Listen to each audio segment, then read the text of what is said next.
வேலைகளை முடுக்கிவிடப்பட்டு செய்திருக்கின்ற விஷயங்கள்.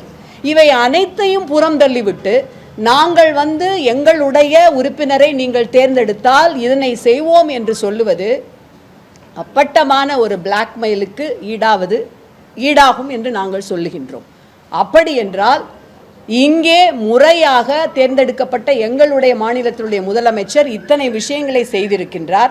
நீங்கள் எதை சொல்லி அதனை உதாசீனப்படுத்தியிருக்கிறீர்கள்?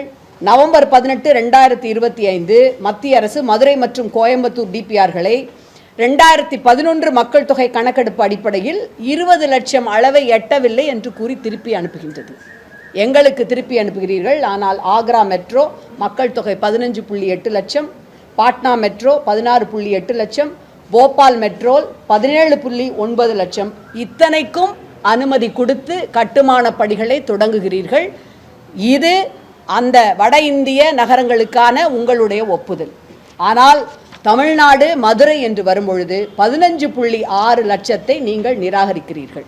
இப்படி இரட்டை நிலைப்பாடை வைத்துக்கொண்டு தமிழ்நாட்டு மக்களுக்கும் தமிழர்களுக்கும் தமிழ் நலன்களுக்கும் மொத்தமாக துரோகம் இழைக்கின்ற இந்த ஒன்றிய அரசாங்கம், மகாராஷ்டிராவினுடைய முதலமைச்சர் இங்கு இதை சொல்லுவதிலே இருக்கின்ற அரசியல் பின்புலத்தை நாம் அனைவரும் உணர வேண்டும். மிக தெளிவாக மாண்புமிகு முதலமைச்சர் அதனைத்தான் குறிப்பிட்டு காட்டியிருக்கின்றார். இதனால்தான் நாங்கள் சொல்லுகின்றோம் இது தமிழ்நாட்டிற்கும் டெல்லிக்குமான தேர்தல் என்று. என்டிஏ வர்சஸ் மதச்சார்பற்ற முற்போக்கு கூட்டணி இல்லை, டெல்லி வர்சஸ் தமிழ்நாடு என்று சொல்லுகின்றார். அதற்கு மிகச்சிறந்த உதாரணம் திரு ஃபட்னாவிஸ் அவர்கள் இங்கே இன்றைக்கு சொல்லி இருக்கின்ற இந்த விஷயம்.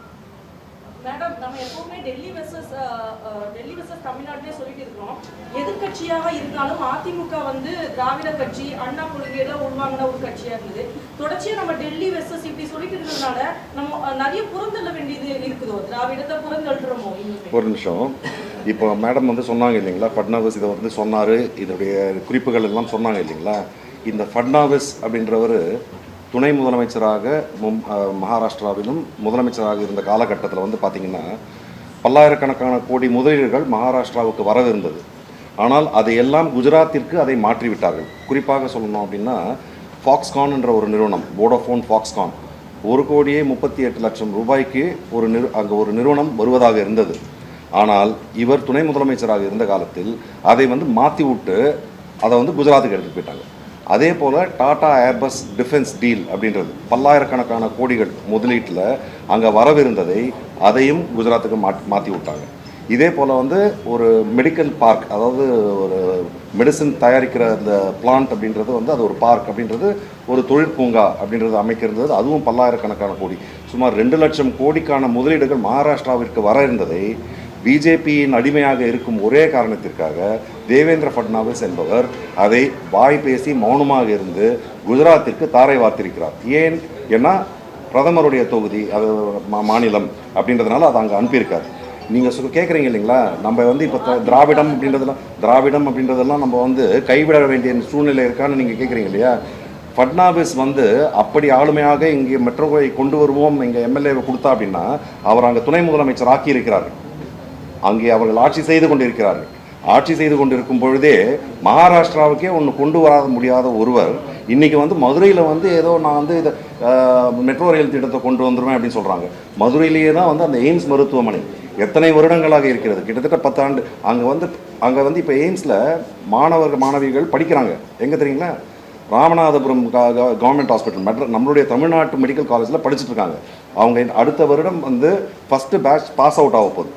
இந்த கேவலத்தை நீங்கள் எங்கேயுமே பார்க்க முடியாது. ஒரு குரூப் ஆஃப் மாணவர்கள் எய்ம்ஸ்லேருந்து நாங்கள் படித்தோம் அப்படின்றாங்க. ஆனால் எய்ம்ஸ் மருத்துவமனையை பார்க்காமல் அவர்களுக்கு சர்டிஃபிகேட் கொடுக்குறது மட்டும் எய்ம்ஸ் மதுரையிலிருந்து படித்த மாணவர்கள் அப்படின்றதும். அங்கே 150 மாணவர்கள் அங்கே ராமநாதபுரம் ஜிஹெச்லேயே படித்தாங்க. அப்போ அவங்களுக்கும் அந்த சர்டிஃபிகேட்டை கொடுக்கணும் அப்படின்ற நிலைமை தான் நம்ம இன்றைக்கி இருந்துகிட்டு இருக்கோம். ஸோ நீங்கள் கேட்குற கேள்வி திராவிடத்தை மூட வேண்டுமா அப்படின்றது, அதிமுக ஆட்சி காலத்தில் இருந்தபொழுது கூட நட்புடன் தான் இருந்தார்கள், கூட்டணியில் தான் இருந்தார்கள். அப்பொழுதும் தமிழ்நாட்டிற்கு என்று அவர்கள் எந்த ஒரு திட்டத்தையும் நிறைவேற்றவில்லை. நீங்கள் தோழமை வச்சதுனால ஏதோ நீங்கள் சாதிச்சிட்டீங்க அப்படின்னு சொன்னால் அப்போ அந்த அதிமுக ஆட்சியில் அவர்கள் செய்திருக்க வேண்டும். ஆனால் அதை எதையுமே செய்யாமல் இன்னைக்கு தேவேந்திர ஃபட்னாவிஸ் சொல்வதெல்லாம் ஒரு கண் துடைப்பு நாடகம். எல்லாம் அவங்களுக்கு எல்லாமே வந்து எப்படின்னா குஜராத்தையும் நாசிக்கையும் சுற்றி தான் அவருடைய அரசியல் இருக்கிறது. அதில் ஒரு ரொம்ப முக்கியமானது ஒரு சின்ன பின்னோட்டம் இவரை எம்பி சொல்கிறதுக்கு, இது வந்து நாக்பூரை மையமாக வைத்து செயல்படுகின்ற ஒரு அரசியல் சித்தாந்தம். நாக்பூர் வர்சஸ் கீழடின்னு நீங்கள் சொல்லலாம். இப்போ இந்துத்துவாவினுடைய மையம் நாக்பூர் தான், ஆர்எஸ்எஸ்னுடைய மையம் அங்கே தான் இருக்குது.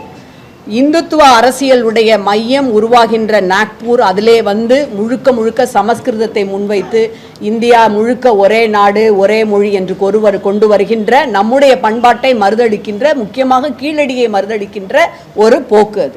இப்போ நீங்கள் இவர் வந்து இந்த ஸ்டேட்மெண்ட் சொல்கிறதே நாக்பூர் வர்சஸ் கீழடின்னு தான் நீங்கள் பார்க்கணும். முக்கியமாக இப்போ கீழடியில் நம்முடைய தமிழருடைய பண்பாடு மிக மிக முக்கியமாக இதுகாரும் கண்டுபிடிக்கப்பட்ட அந்த கண்டுபிடிப்புகளில் குறிப்பிட்ட எந்த கடவுள் சிலையோ கடவுள் வழிபாடோ இல்லை என்பது தெள்ள தெளிவாக இருக்குது. அதுவும் 6ஆம் நூற்றாண்டுக்கு முற்பட்ட சங்ககாலம் என்பதை நிறுவி இருக்கின்றது. அதை அவர்கள் ஒத்துக்கொள்வதில்லை. செக்யூலராக மதச்சார்பற்ற ஒரு சமுதாயம் இருந்திருக்கின்றது. அதுதான் தமிழர்களுடைய அந்த பண்பாடு நாகரிகம். இது கீழடி, தமிழ்நாடு, நம்முடைய மாண்புமிகு முதலமைச்சர் முன்வைக்கின்ற அரசியல். இதற்கு எதிராக நாக்பூரில் இருந்து வந்து ஒரு முதலமைச்சர், நம்முடைய எம்பி சொன்னது போல மகாராஷ்டிராவிற்கே ஒன்றும் செய்யாத முதலமைச்சர், மகாராஷ்டிராவின் உரிமைகளையே அடகு வைத்த முதலமைச்சர் தமிழ்நாட்டிற்கு வந்து இதை செய்வேன் என்று சொல்வது பார்த்தீங்கன்னா இந்த நரட்டிவ் தான், நாக்பூர் வர்சஸ் கீழடி அந்த நரட்டிவ் தான். இதில் அதிமுக இதுவரைக்கும் தமிழர்களுக்கு தமிழ்நாட்டுக்கு துரோகம் செய்தது. நீட்டு தேர்வுக்கு எதிராக ஒன்றும் சொல்லலை, வாய் முடியாச்சு. உதயமின் திட்டத்தில் கையெழுத்து போட்டாச்சு. ஒன்றிய அரசாங்கம் கொண்டு வந்த மைனாரிட்டிஸ்க்கு எதிரான அத்தனை சட்டங்கள், விவசாய சட்டத்திலே இருந்து சிஏஏ, என்ஆர்சி முதலிய அத்தனை சட்டங்களுக்கும் துணை நின்றாகிவிட்டது. எல்லாவற்றையும் காவு வைத்து விட்டு தமிழர்களுக்காக ஒரு துரும்பை கூட தூக்கி போடாத அந்த அணி, தமிழர்கள், தமிழர் நலன், தமிழன் உரிமை என்று சொல்லுகின்ற மாண்புமிகு முதலமைச்சர் முன்னெடுக்கின்ற நம்முடைய அணி, இதுதான் இன்றைக்கு இருக்கின்ற தேர்தல் களம். இன்னொரு விஷயம் நான் சொல்லிடுறேன். அதிமுக ஆட்சியில் இருந்த பொழுது உங்களுக்கு எல்லாம் நினைவு இருக்கும், பன்வாரிலால் புரோஹித் அப்படின்னு சொல்லிட்டு ஒரு கவர்னர் இருந்தார். அவர் வந்து அவருக்கு இல்லாத உரிமையாக தமிழ்நாடு முழுவதும் நான் போய் ஆய்வு செய்ய போகிறேன் அப்படின்றது சொன்னார். அப்போ அதுக்கு எதிர்த்து குரல் கொடுத்தது யார் உங்களுக்கு தெரியுமா? ஞாபகம் இருக்கா யாருக்காவது? திராவிட முன்னேற்ற கழகம் கவர்னர் மாளிகையை விட்டு வெளியே வர முடியாத அளவிற்கு ஒரு நெருக்கடியை கொடுத்து அவர் வெளியே வராத அளவிற்கு செய்தார்கள். அப்போ நாங்கள் ஆட்சியில் இல்லை, எங்கள் தலைவர் ஆட்சியில் இல்லை. அதிமுக ஆட்சியில் இருந்த பொழுது கூட மாநில சுயாட்சிக்காகவும் எங்களுடைய உரிமைக்காகவும் அதிமுக தானே அசிங்கப்பட்டுக்கிட்டு போகட்டும்னு விடாமல் தமிழ்நாடு தான் எங்களுக்கு பிரதானம், தமிழ்நாட்டின் உரிமைகள் பிரதானம், எதிர்கட்சி ஆண்டாலும் பரவாயில்லை, எங்களுடைய உரிமைகளை, தமிழர்களின் உரிமைகளை நாங்கள் மீட்டெடுப்போம்னு சொல்லி ஒரு பெரிய ஆர்ப்பாட்டத்தை செய்து எங்களில் பலர் கைது செய்யப்பட்டோம். அதை போன்று இருந்து நாங்கள் காப்பாற்றியவர்கள் இன்னைக்கு திராவிடம் தேவையில்லை என்று யாராவது சொல்கிறார்கள் என்றால் அவர்களை விட பெரிய முட்டாள்கள் யாரும் இருக்க முடியாது.